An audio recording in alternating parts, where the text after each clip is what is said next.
প্রিয় শিক্ষার্থীবৃন্দ, আসসালামু আলাইকুম। আশা করি তোমরা সকলেই ভালো আছো এবং নিরাপদে আছো। করোনার এই সময়ে আমরা সকলেই স্বাস্থ্যবিধি মেনে চলার চেষ্টা করব। আর যখনই ঘর থেকে বের হব তখনই আমরা মাস্ক পরিধান করব এবং নিরাপদ দূরত্ব বজায় রেখে চলব। আর আরেকটা বিষয় সেটা হলো যে এই মাদক বর্তমানে আমাদের সমাজকে ধ্বংস করার জন্য খুবই একটা গুরুত্বপূর্ণ ভূমিকা পালন করছে। তাই এই মাদককে আমরা সবসময় এড়িয়ে চলবো এবং মাদককে না করব এবং সমাজের সকলকে আমরা জনসচেতনামূলক কাজে উদ্বুদ্ধ করব যাতে এই মাদক থেকে আমরা বাঁচতে পারি।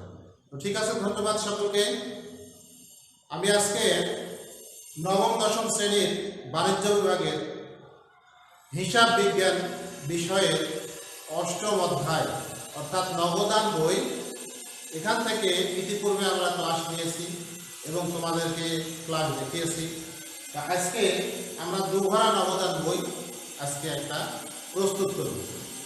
এই দুঘরা নবদান বই সম্পর্কে তোমাদের গত ক্লাসে আমি একটু ধারণা দিয়েছিলাম যে দুঘরা নবদান বইয়ের সব কিছুই ঠিক আছে, প্রাপ্তিগুলা ডেবিট সাইডে, প্রদানগুলা ক্রেডিট সাইডে সবই যাবে, কিন্তু এর মাঝখানে যে কন্ট্রা এন্ট্রি অর্থাৎ বিপরীত দাখিলা যেটা, অর্থাৎ যেই লেনদেনের দ্বারা উভয় দিকে নগদের ঘর এবং ব্যাংকের ঘর প্রভাবিত হয় সে সকল লেনদেনকে আমরা কন্ট্রা এন্ট্রি বা বিপরীত দাখিলা করতে পারি। এবং এই কন্ট্রা এন্ট্রিগুলো কীভাবে আমরা দুঘরা এবং তিন ঘরা নগদান বই পোস্টিং দেব সেটা আমি তোমাদেরকে গত ক্লাসেই দেখানোর চেষ্টা করেছি এবং বোঝানোর চেষ্টা করেছি। আশা করি তোমরা সেই বিষয়টা আয়ত্ত করতে পেরেছ। তার পরিপ্রেক্ষিতে আজকে আমরা দুঘরা নগদান বই প্রস্তুত করব এবং দুঘরা নগদান বই কিভাবে প্রস্তুত করতে হয় সেটা আমরা আজকে শিখব। তো ঠিক আছে, এখানে দেখো আজকে একটি স্টেম আছে। এখানে আজকে আমরা অষ্টম অধ্যায়ের নবদান বই এই বিষয়ে আলোচনা করছি। এখানকার দুই ঘরা নবদান বই নিয়ে আলোচনা করব। দুই ঘরা নবদান বই এক ঘরা নবদান বইয়ের সাথে পার্থক্য সেটা হলো যে দু ঘরা নবদান বই টাকার ঘর দুইটি, একটি নগদ কলাম এবং একটি ব্যাংকের কলাম। ডেবিট সাইডেও দুটি এবং ক্রেডিট সাইডেও দুটি। ডেবিট সাইডেও নগদ এবং ব্যাংক রয়েছে, ক্রেডিট সাইডেও নগদ এবং ব্যাংক রয়েছে। অর্থাৎ চেকের মাধ্যমে যে লেনদেনগুলো সম্পন্ন হবে সেগুলোকে আমরা ব্যাংকের ঘরে পোস্টিং দেব। প্রাপ্তি হলে ডেবিট সাইডে যাবে সেটা, এবং প্রদান হলে ক্রেডিট সাইডে যাবে। বিষয়টা এই, টাকার ঘর দুইটা, অর্থাৎ যে নগদান বইয়ে টাকার ঘর দুটি রয়েছে, নগদ এবং ব্যাংক, সেই নগদান বইকে সাধারণত আমরা দুঘরা নগদান বই বলে থাকি। তো বন্ধুরা দেখো, আজকে আমি এখানে একটা সমস্যা দিয়েছি। মিস্টার আবুলের 2018 সালের মার্চ মাসের কতিপয় লেনদেন নিম্ন। মার্চ 2018,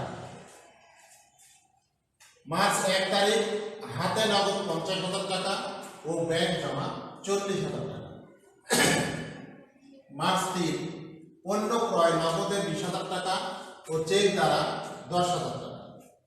অর্থাৎ পণ্য ক্রয় করা হয়েছে এবং এখানে নগদ টাকা দেওয়া হয়েছে 20,000 এবং চেক দেওয়া হয়েছে 10,000 টাকা, অর্থাৎ মোট 30,000 টাকার পণ্য ক্রয় করা হয়েছে। 7 তারিখে মনিহারি ক্রয় 3,000 টাকা। 10 তারিখে ব্যাংকে জমা দেয়া হলো 8,000 টাকা, এইটা কন্ট্রা এন্ট্রি হবে। 15 তারিখে পাওনাদারকে চেক প্রদান 7,000 টাকা। 20 তারিখে অফিসের জন্য ব্যাংক হতে উত্তোলন করা হলো 6,000 টাকা, এটা কন্ট্রা এন্ট্রি হবে। 25 তারিখে কমিশন প্রাপ্তি 5,000 টাকা। 28 তারিখে পণ্য বিক্রয় বাবদ চেক প্রাপ্তি 7,000 টাকা এবং 30 তারিখে ব্যাংক সুদ মঞ্জুর করলো 1,000 টাকা। এটা ছিল আমাদের স্টেপ। এবারে আমরা এখানে দুই ঘর নগদান বই, বোর্ডটা একটু ছোট হওয়ার কারণে একটু ঘরগুলা একটু চিকন হয়ে গেছে। তো তবুও দেখো তোমরা একটু খেয়াল করো, এটা আমাদের ডেবিট পাস, তারিখ, প্রাপ্তি, ভাউচার নম্বর, খতিয়ান পৃষ্ঠা, পৃষ্ঠা, নগদ টাকা, ব্যাংক টাকা। ক্রেডিট সাইডেও তাই তারিখ, প্রদান, ভাউচার নম্বর, খতিয়ান পৃষ্ঠা, নগদ টাকা, ব্যাংক টাকা, ক্রেডিট। মিস্টার আবুলের দুঘরা নগদান বই। এবারে আমরা শুরু করব 2018 মাস 1। শিক্ষার্থী বন্ধুরা, প্রথমে যেটা আছে অর্থাৎ হাতে নগদ 50,000 টাকা ও ব্যাংক জমা 40,000 টাকা। তাহলে আমরা এখানে লিখব কি ব্যালেন্স।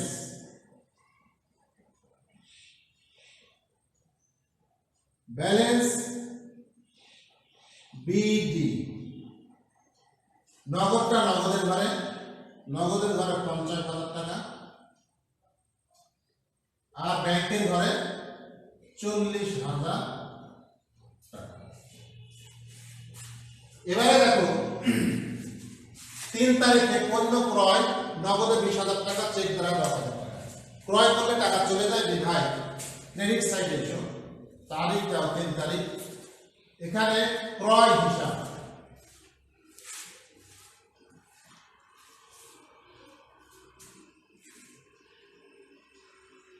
ক্রয় হিসাব অর্থাৎ নগদে দেওয়া হয়েছিল 20,000 টাকা আর চেক দেওয়া হয়েছিল 10,000 টাকা। চেক মানে ব্যাংক।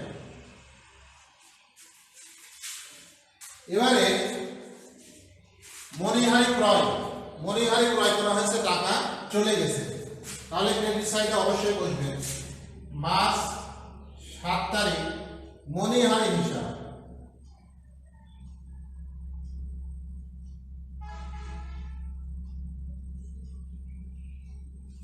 মনিহারি হিসাব 3,000 টাকা। নগদের ঘরে এবারে দেখো ব্যাংকে জমা 10 তারিখে ব্যাংকে জমা দেওয়া হলো 8,000 টাকা। এই জিনিসটা তোমরা একটু ভালোভাবে খেয়াল করো। ব্যাংকে জমা দেওয়া হলো 8,000 টাকা, অর্থাৎ নগদ 8,000 টাকা ব্যাংকে জমা দেওয়া হলো। এটা গত ক্লাসে আমি তোমাদেরকে কন্ট্রাইন্টিতে বুঝাইছিলাম যে নগদ অর্থ ব্যাংকে জমা দেওয়া হলে তখন অবশ্যই কন্ট্রাইন্টি হবে। তো এই কন্ট্রাইন্টিটা আমি তোমাদেরকে দেখাইছিলাম গত ক্লাসে যেভাবে, অর্থাৎ প্রাপ্তির সাইড, ডেবিট মানে প্রাপ্তির সাইড। এই প্রাপ্তির সাইডে আমরা কার কাছে পেলাম? নগদের কাছ থেকে পেলাম। তাহলে আমরা এখানে লিখব নগদান হিসাব। টাকা কোথায় জমা হলো? ব্যাংকের ঘরে জমা হলো। তাহলে দেখো প্রাপ্তির সাইডে মার্চ 10 তারিখ নগদের কাছ থেকে পেলাম, লিখলাম নগদান হিসাব।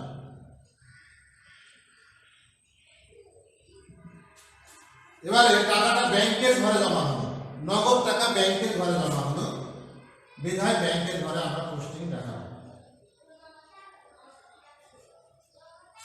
এখানে বলা হয়েছিল যে সেই সময় আমরা খতিয়ান পৃষ্ঠার ঘরে ক লিখে দিল, অর্থাৎ এটা কন্ট্রাক্ট এন্ট্রি, এই ক লিখে দিল। এবারে বিপরীত দাখিলা, এ পাশে যা লেখা হয়েছে তার বিপরীতটা এ পাশে লেখা হবে। এই জন্য আমরা বিপরীত দাখিলা তারিখ দিলাম। এবারে আমরা টাকাটা কাকে দিলাম? ব্যাংকে। এ পাশে লিখেছিলাম নগদান হিসাব, এ পাশে লিখবো আমরা ব্যাংক হিসাব।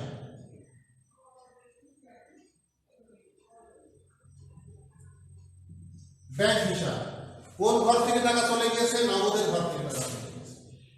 তাহলে নগদের ঘরে আমরা বসাই।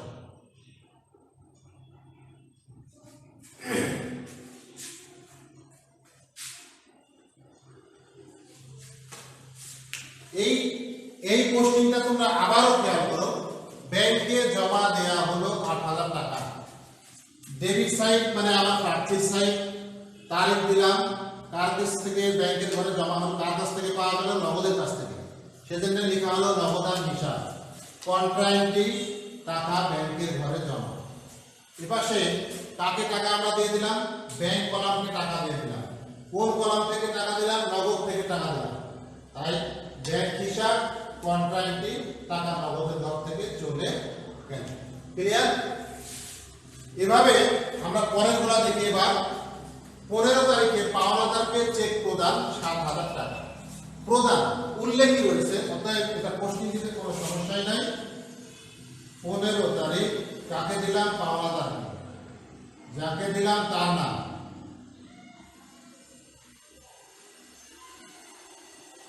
পাওনাদার হিসাব কি দিলাম? চেক দিলাম, অর্থাৎ ব্যাংকের কলামে বসবে 7,000।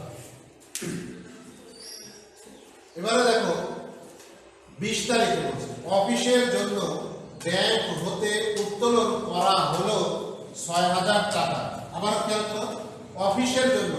ইতিপূর্বে আমি তোমাদের যে কন্ট্রাক্টের ক্লাসটা নিয়েছিলাম সেখানে আমি বলেছিলাম যে অফিসের জন্য, ব্যবসার জন্য বা শুধু যদি বলা থাকে যে উত্তোলন করা হলো, সেক্ষেত্রেও তোমার কন্ট্রাক্টটি হবে। এখানে উল্লেখ রয়েছে অফিসের জন্য ব্যাংক হতে উত্তোলন করা হলো 6,000 টাকা, তাহলে এটা অবশ্যই কন্ট্রাক্টটি হবে। তাহলে এটা আমরা দেখো কিভাবে দেখাই।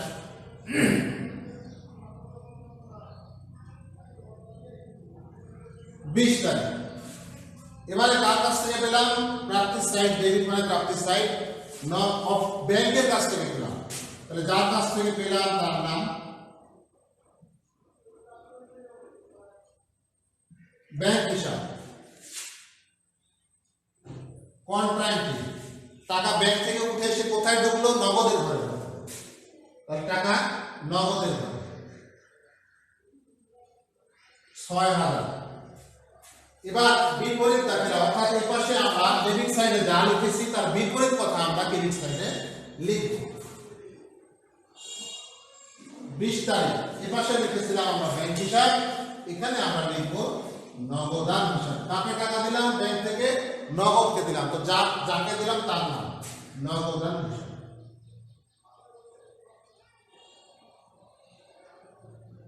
নগদান হিসাব কন্ট্রাক্টটি টাকা কোন ঘর থেকে চলে গেল? ব্যাংকের ঘর থেকে চলে গেল, তাহলে ব্যাংকের ঘরে 6,000।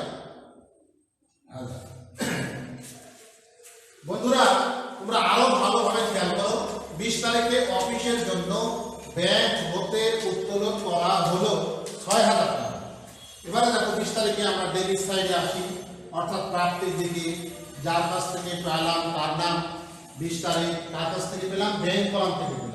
তাহলে ব্যাংক হিসাব, কন্ট্রাক্ট কোথায় এসে দাঁড়ালো? নগদের ঘরে দাঁড়ালো, নগদের ঘরে 6,000। এবারে ক্রেডিট সাইড মানে প্রদানের সাইড, কাকে দিলাম? কাকে প্রদান করলাম? নগদকে প্রদান করলাম। কন্ট্রাক্ট কোন ঘর থেকে দিলাম?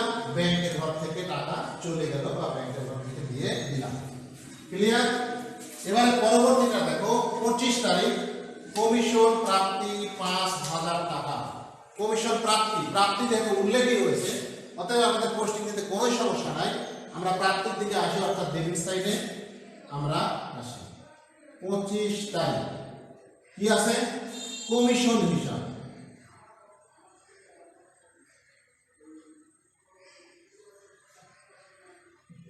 কমিশন হিসাব এখানে কি চেক পাওয়া গেছে? না, নগদ পাওয়া গেছে, অর্থাৎ নগদের ঘরে টাকা।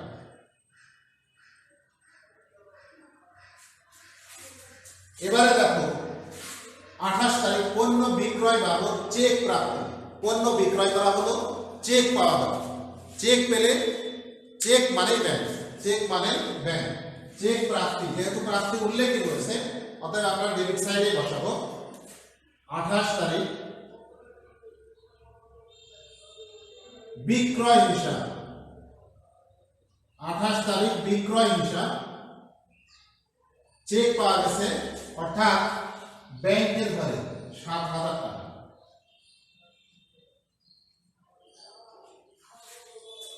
এবারে দেখো ব্যাংক সুদ মঞ্জুর করলো 1,000 টাকা। মঞ্জুর করলো মানে তোমাকে ব্যাংক তোমার জমা টাকার উপরে সুদটা দিল, সেটা ব্যাংকে যে টাকা জমা আছে তার সঙ্গে যোগ হয়ে যাবে, বিধায় এটা নগদে কোনো সময় আসবে না। এজন্য ব্যাংক সুদ মঞ্জুর করলো, অর্থাৎ ব্যাংক তোমাকে সুদ দিল, তোমার জমা টাকার উপরে সুদ দিল, তুমি সুদ পেলে, তাহলে এটাও যেহেতু পাওয়া গেল অর্থাৎ ডেবিট সাইডে আসো।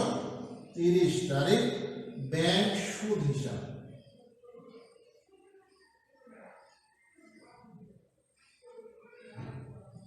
ব্যাংক সুদ হিসাব, ব্যাংকের ঘরে 1000 টাকা।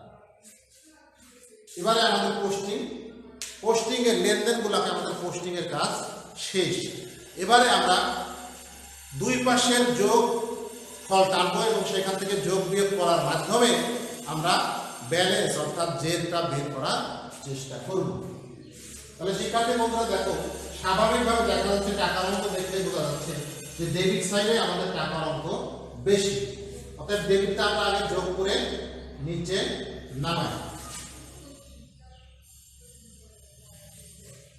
50, 56 আর 5-এ 61,000।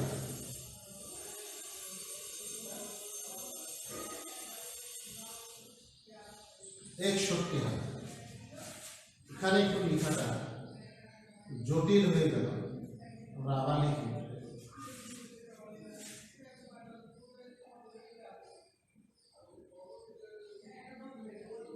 $61,000। এবারে 40, 48, 49, 56।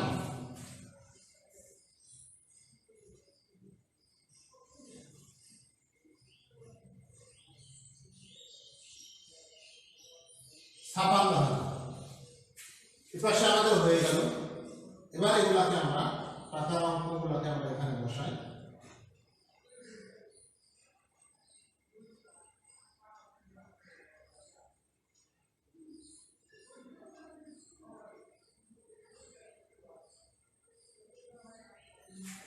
এবার আমাদের এপাশে দেখি নগদের ঘরে 20 আর 3-এ 23 আর 8-এ 31,000। তো 61 থেকে 31 বাদ দিলে থাকে কত? 30,000।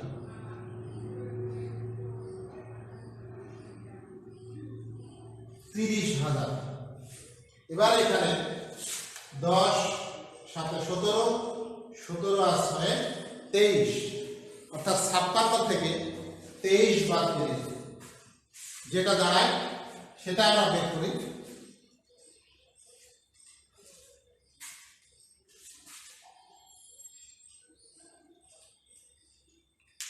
56,000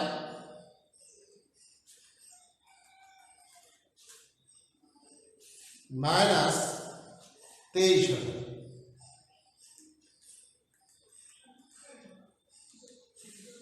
অর্থাৎ 33,000।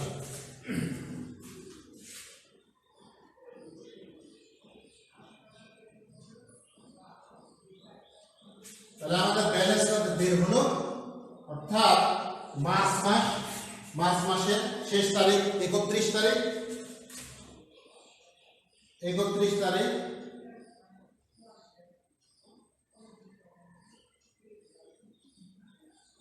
ব্যালেন্স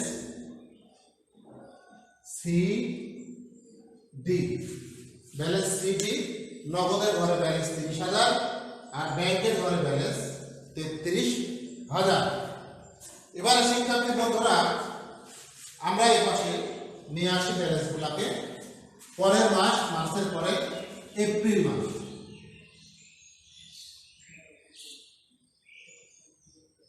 এপ্রিলের 1 তারিখ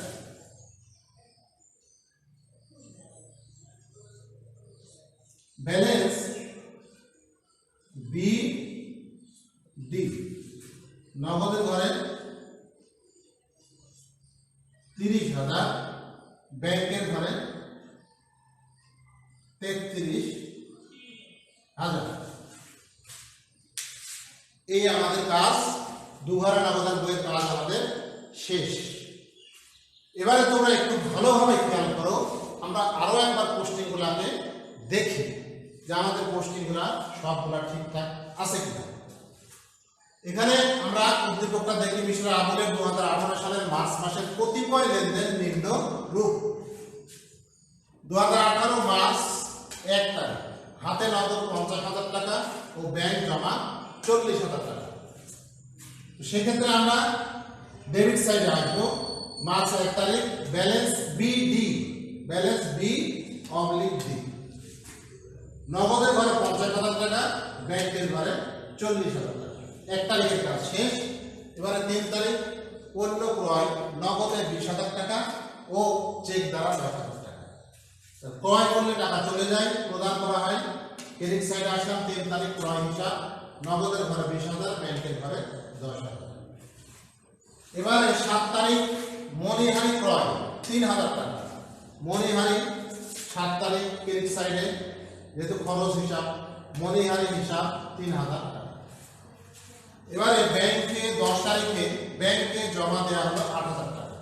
এটা কন্ট্রাক্ট ছিল, আমি তোমাদেরকে ভালোভাবে বোঝানোর চেষ্টা করেছি।